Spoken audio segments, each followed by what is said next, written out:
कि सनद में रखता हूं महशर में मुंह दिखाने की, सनद में रखता हूं महशर में मुंह दिखाने की। अरे जबी पे खाक है अशरफ के आस्ताने की, जबी पे खाक है अशरफ के आस्ताने की। और मुझे हकीर निगाहों से देखने वालों, मुझे हकीर निगाहों से देखने वालों, अरे मैं अशरफी हूं जरूरत नहीं खजाने की, मैं अशरफी हूं जरूरत नहीं खजाने की। एक मरतबा हुसूल बरकत के लिए, तलब अमन आफियत के लिए, तमाम आफात और बलैयात से हिफाजत के लिए, जिंदगी की किसी एक रात अपने आका की रुख नूर की जियारत के लिए दुरूद पाक का नजराना पेश करें और पढ़ें अपने मखसूस अंदाज में। अल्लाहुम्मा सल्ली सय्यिदना मौलाना मुहम्मद वाला आलि सय्यिदना मौलाना मुहम्मा सल्ले अला सय्यिदना मौलाना मुहम्मद वाला आलि सय्यिदना मौलाना। खुतबे के बाद मैंने जिस आयत करीमा की तिलावत का शरफ हासिल किया है उसके मुताल्लिक मैं कुछ कहूँ। अल्हम्दुलिल्लाह मेरी कोई हैसियत और औकात नहीं है कि मैं नबी के ख़ानदान की शान बयान कर दूँ। क्यों? क्योंकि जिनकी शान कुरान बयान कर दे, जिनके शान के कसीदे रहमान पढ़ दे, उनकी शान कोई इंसान नहीं बयान कर सकता। और वो हुसैन आजम की मैं कहा करता हूँ कि खुदी ने दिल से पूछा है बता कि क्या हुसैन, खुदी ने दिल से पूछा है बता कि क्या हुसैन है। धड़क धड़क के बोल उठा सदा सदा, बोले आप सदा सदा हुसैन है। और शान अहले बैत देख सभी के सब मिसाल है। मुस्तफा का खानदान कसम खुदा की उसका जवाब नहीं। शान अहले बैत देख सभी के सब मिसाल हैं। अरे कोई नहीं हुसैन सा, हुसैन बस हुसैन है, कोई नहीं हुसैन सा, हुसैन बस हुसैन है। और जानते हैं बशर से चल बशीर तक। अल्हम्दुलिल्लाह अहले सुन्नत गुस्ताखों के टोले का नाम नहीं है, बल्कि अहले सुन्नत मुस्तफ़ा के वफादारों का नाम है। अल्हम्दुलिल्लाह अहले बैत का मकाम अगर आपको जानना हो ना तो सहाबा की चौखट को चूमे, पता चल जाएगा नबी के घर वालों के साथ सुलूक कैसा करना। मुस्तफ़ा के दर वालों ने बता दिया है कि नबी के घर वालों के साथ पेश कैसे आना है। बशर से चल बशीर तक, उमर से चल उमैर तक, बशर से चल बशीर तक, उमर से चल उमैर तक। अरे बड़े बड़े ये कह गए बहुत बड़ा हुसैन है, बड़े बड़े ये कह गए बहुत बड़ा हुसैन है। खुदी ने दिल से पूछा है बता कि क्या हुसैन है। धड़क धड़क के बोल उठा सदा सदा हुसैन है। और शान अहले बैत देख सभी के सब मिसाल हैं, कोई नहीं हुसैन सा, हुसैन बस हुसैन है। और बशर से चल बशीर तक, उमर से चल उमैर तक। अरे बड़े बड़े ये कह गए बहुत बड़ा हुसैन है। और जब लड़ी है जंग भी हुसैन ने यजीद से, अल्हम्दुलिल्लाह अजब लड़ी है। देखिए स्टेज पर वो लोग हैं जिन्हें शेर व सुखन से वाकिफियत है। अजब लड़ी है जंग भी हुसैन ने यजीद से। अरे अब इससे बढ़ के जीत क्या, यजीद था हुसैन। अब इससे बढ़ के जीत क्या, यजीद था हुसैन है। इसीलिए मैं कहा करता हूं कि दिले दिलबरा भी हुसैन है, गमे आशिका भी हुसैन है, सफ़े बर ज़मी भी हुसैन है, सरे आसमां भी हुसैन है। और जहां फैसले हों ज़मीर के किसी आदमी के खमीर के, अरे वहां लाख इब्ने ज़ियाद हों वहां एक जा भी हुसैन, वहां लाख इब्ने ज़ियाद हो। मैंने खुतबे के बाद जिस आयत करीमा की तिलावत का शरफ हासिल किया, अल्लाह रब्बुल इज़्ज़त इरशाद फरमा रहा कुल ला सलुकुम अलैहि अजरन इल्लल मुवद्दता फिल कुर्बा।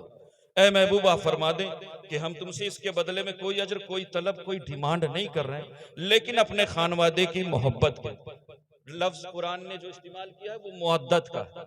और अहले स्टेज और उलमा खास जानते हैं कि सिर्फ इस मुअद्दत को हम मोहब्बत कर देते हैं सिर्फ तकरीब फहम के लिए, सिर्फ आपको समझाने के लिए, वरना मोहब्बत और मुअद्दत में फर्क होता है। क्यों? क्योंकि मोहब्बत कम भी होती है और मोहब्बत ज्यादा भी होती है। मोहब्बत नुकसानदेह भी होती है और मोहब्बत फायदामंद भी होती है। मोहब्बत कभी रुसवाए जमाना साबित होती है और मोहब्बत कभी मेराजे बंदगी बन जाती है।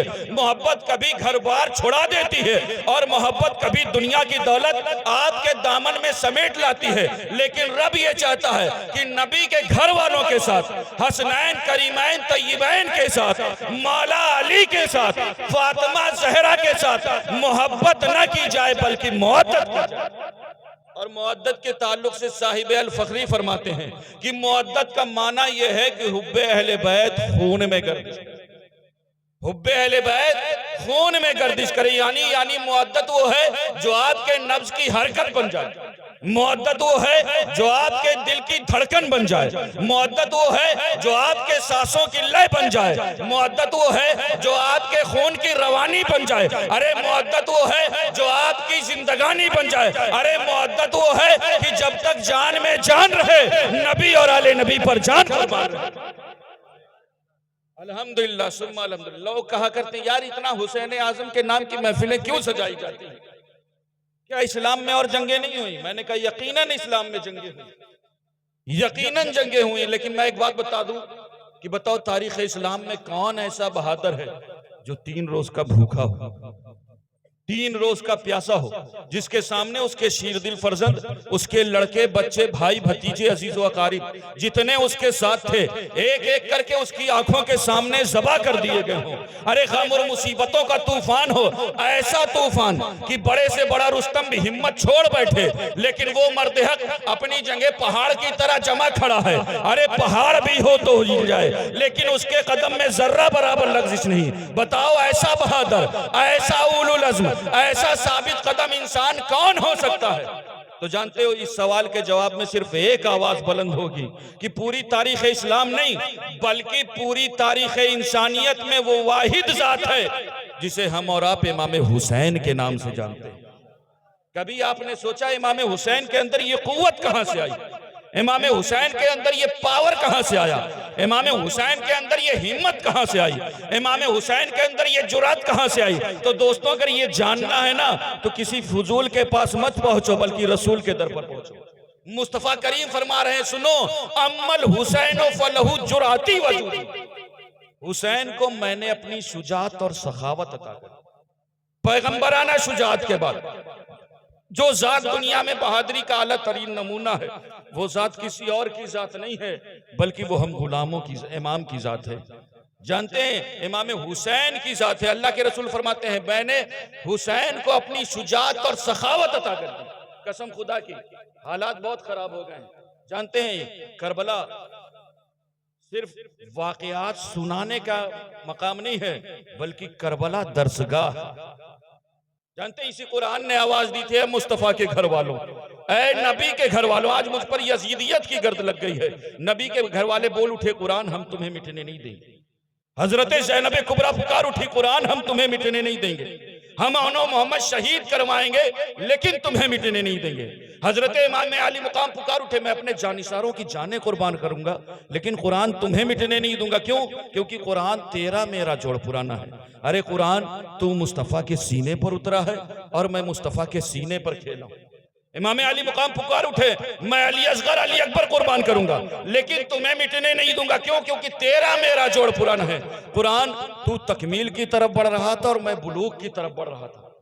तब इस कुरान ने आवाज दी थी ऐ मुस्तफा के घर वालों, ऐ नबी के घर वालों, अरे फिर गवाह रहना, तुम हमें मिटने ना देना। तुम्हारे जिस्म के 1000 टुकड़े हो जाएं, हम तुम्हें मरने नहीं देंगे। हम कयामत तक ये ऐलान करते रहेंगे वला तक़ूलू लिमन युक़्तलू फी सबीलिल्लाह। तो ये है कुरान की। कुरान दिल की उजड़ी हुई वादियों को आबाद कर देता है। कुरान दिलों में ईमान के दीपक जला देता है। कुरान दिलों से अंधेरों का खात्मा कर देता है। आज जरूरत इस बात की है कि हम अपनी महफिल में हुसैन हुसैन की सदाएं बुलंद, क्योंकि जानते तारीख शाहिद है कि 1400 साल हो गए आज तक किसी ने इमाम हुसैन के सजदे पर शक नहीं किया। लेकिन मुस्तफा के गुलामों हालात इतने खराब हो गए ना कि एक बंदा उठता है और कहता है जब करबला में पानी नहीं था तो इमाम हुसैन ने सजदे कैसे किए। अरे वो सजदा जिसके हवाले से अल्लामा इकबाल ने 100 साल पहले लिखा कि जानते हैं इस्लाम के दामन में बस इसके सिवा क्या है। एक ज़रबे यदुल्लाही, एक सजदे शब्बीरी। अल्हम्दुलिल्लाह सुम्मा अल्हम्दुलिल्लाह। किसी शायर ने क्या खूब कहा है, लिहाजा जरूरत इस बात की है कि अपने बच्चों को नबी के घर वालों का वफादार बनाए। अल्लाह के रसूल का फरमान है, कौनैन के वाली फरमाते सुनो, लिकुल्ले शैइन असास, हर चीज की कोई ना कोई बुनियाद है। वह असासुल इस्लाम हुब्बी व हुब्ब अहले बैत, और इस्लाम की बुनियाद मेरी और मेरे अहले बैत की मोहब्बतें हैं। अल्लाह रब्बुल इज्जत की बारगाह में अर्ज़ है कि हम सबको नबी और आले नबी के दर का गुलाम बनाए। ऐ कौम वही फिर है तबाही का ज़माना, ऐ कौम वही फिर है तबाही का ज़माना। इस्लाम है फिर तीरे हवादिस का निशाना, और मिटते हुए इस्लाम का फिर नाम जली हो। लाजिम है कि हर शख्स हुसैन इब्ने अली हो, और तू असलाफ की अपनी तासीर ले ले, ज़बानों पे नारे तकबीर ले ले, और खुदा हमको शब्बीर सा हौसला दे। आमीन कहें आप। खुदा हमको शब्बीर सा हौसला दे कि दी के लिए गर्दन अपनी कटा दे। अस्तगफिरुल्लाह रब्बी मिन कुल्ली ज़ंबि व अतूबु इलैहि व मा अलैना।